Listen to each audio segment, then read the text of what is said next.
আসসালামাইকুম বন্ধুরা, কেমন আছেন?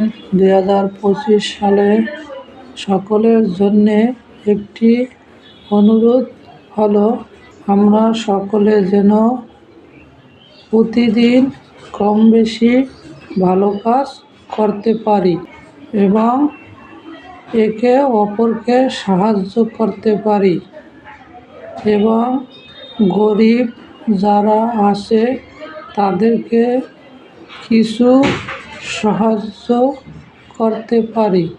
যার যেরকম সামর্থ্য আছে সেই সামর্থ্য অনুযায়ী সকলে গরিব অসহায় যারা আছে তাদেরকে সাহায্য করি। সাহায্যের হাত বাড়িয়ে দিব, তাই ভিডিওটি বেশি বেশি শেয়ার করেন, সকলকে দেখার সুযোগ করে দেন।